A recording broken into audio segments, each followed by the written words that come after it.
Programang ito ay rated SPG. Striktong patnubay at gabay ng magulang ang kailangan. Maaaring may masiselang tema, lengguwahe, karahasan, sexual, horror o droga na hindi angkop sa mga bata.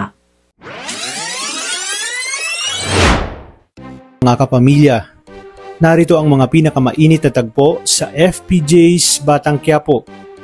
Paldong-paldo nga itong si Lucio dahil mayabang niyang sinabi at tiniyak na kay Roberto na burado na sa mundo ang nanalong mayor na si Tanggol. Ibig sabihin, kahit nanalo si Tanggol at nakumpirmang patay na ito, ay siguradong ang ikalawang pinakamaraming boto ang siyang idedeklarang mayor. Kaya naman, nagbubunyi ang mga gerero, lalong-lalo na sina Roberto at Miguelito, dahil sa nagtagumpay sina Lucio sa kanilang misyon. Totoo nga ang sinabi ni Lucio na sumabog na ang sinasakyan ni Tanggol. Ngunit ang hindi niya alam, bago sumabog ang sasakyan, ay nakatalon si Tanggol at dahil sa lakas ng pagsabog, ay nawalan sila ng malay hanggang sa nakarating sa lugar ni na Fatima ang kanyang katawan at agad nga itong nakita ni Paeng na wala ng malay. Kaya naman, binigyan nila ito ng pangunang lunas.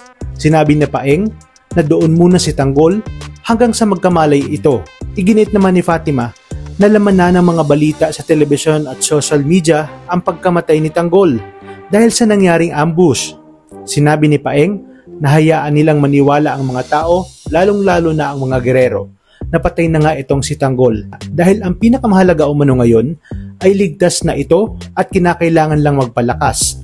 Sa kabilang banda, tuwang-tuwa si Lucio dahil sa laki ng pera na kanilang natanggap at kapalit pa umano nito ang pangako ni Roberto kay Lucio na ito ang hahawak ng pier at kahit anong gawin niya ay magagawa niya.